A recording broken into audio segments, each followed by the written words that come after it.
Not only do we have 2 weeks of football under our belts, we now have a little more data to work with. Today, we are continuing our moves to make series 5 actions you need to look into before week 3's kickoff.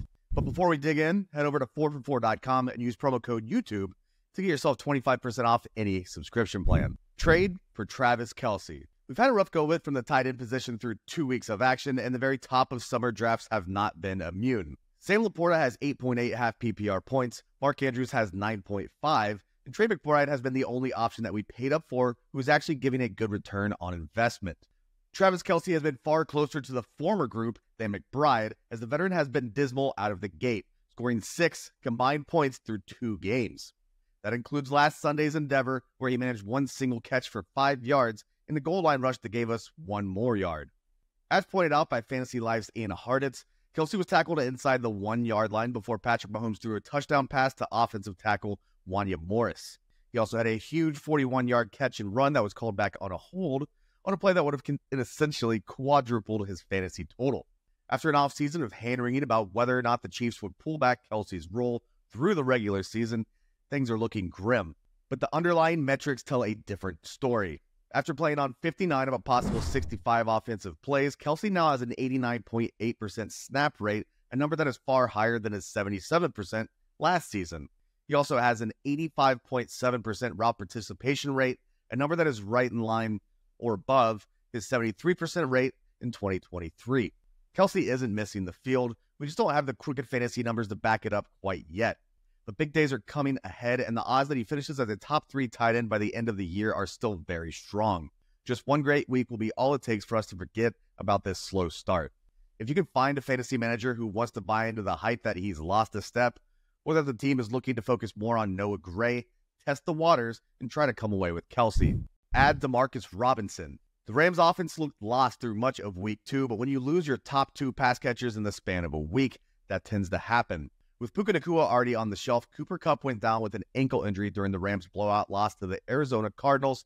It doesn't look to be in good shape to play over the next month or 2, or possibly longer. In their stead, the wide receiver room looks to be Demarcus Robinson, Tyler Johnson, Tutu Atwell, and rookie Jordan Whittington. Though Robinson only accrued 50 yards on 2 catches in week 2, he did have a massive 42-yard snag in the second quarter while leading the team in routes run through the entire game. We should expect that to continue while also leading the wide receiver room in targets for as long as Nacua and Kupp are sidelined. Robinson should be picked up off any waiver wire he remains on if he is not already on your roster. As we went over during a preseason late round sleepers video, Robinson was always a good bet to make in case either of the top 2 receivers missed time. From that video, we mentioned Robinson became a much more involved part of the offense down the stretch last year, averaging 31.8 routes per game between weeks 12 and 17, as Tutu Atwell, Ben Skoranek, and the rest of the depth chart were essentially phased out. He wasn't just out there running on air either. During that 6-game stretch, he scored double-digit PPR points on 5 occasions, finding the end zone in 4 of them.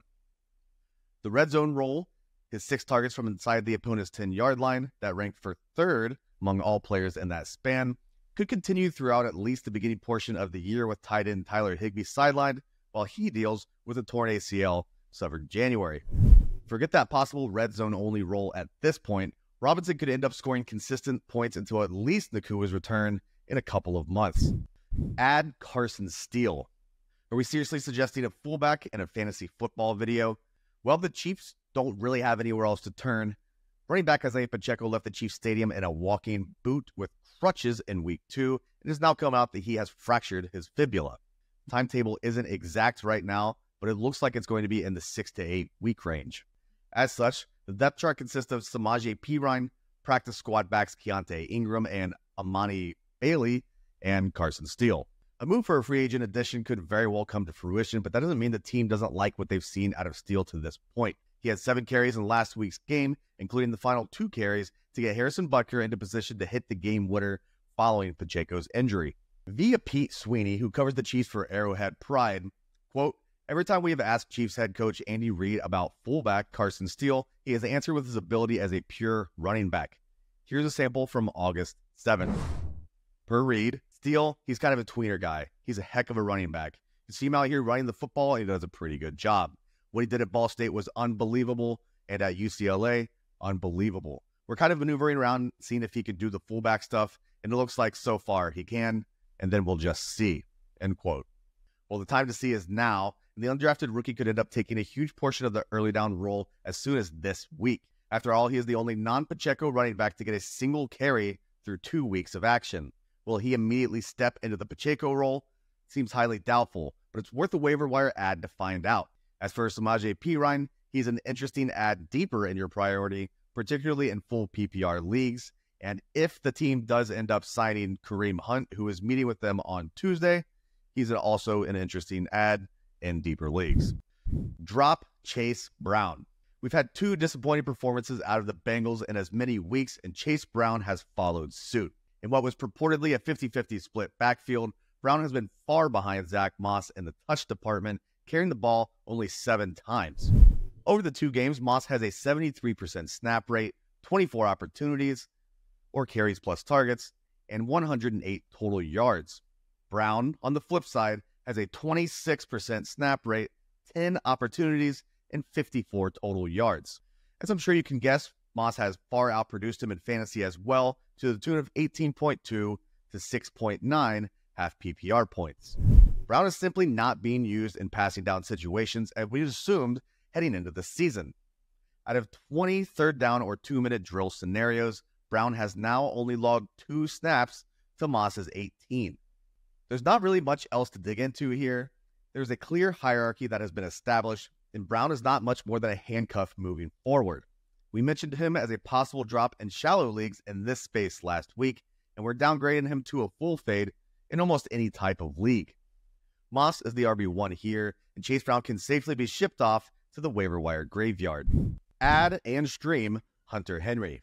With the Patriots' offensive line performing miserably in pass protection, quarterback Jacoby Brissett is taking a ton of hits and is having to get the ball out quickly. 2 of the 5 O-line starters have allowed at least 7 pressures through 2 weeks, with right guard Layden Robinson's 8 leading his position. With defensive linemen in his face on nearly every dropback, Brissett has faced a league-high 44.3% pressure rate. This has forced him to keep the ball near the line of scrimmage, as nearly 65% of his passes have gone 9 or fewer yards down the field. Not great for the offense as a whole, but it's certainly working for tight end Hunter Henry, who now has 15 targets following his 12-target, 8-reception, 109-yard week 2. We can't expect those type of blow-up games with any consistency, but just the fact that it's a possibility means it's a breath of fresh air at a miserable position.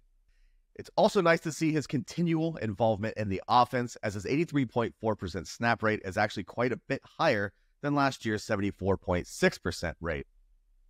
We knew that it was probably not going to look great in the New England wide receiver room this season, and that is definitely coming to fruition. Henry easily leads the team with his 29.4% target share, with KJ Osborne pulling into second place at 15.6%. Hunter Henry is not going to be confused with Sam Laporta anytime soon, but we still can't ignore the fact that he is probably the best pass catcher on this team, at least until Jalen Polk and or Javon Baker can prove to be dependable pieces as rookies. The Week 3 matchup with the Jets doesn't project as an offensive explosion spot, but some solid, reliable fantasy points from a tight end makes him a very worthwhile add.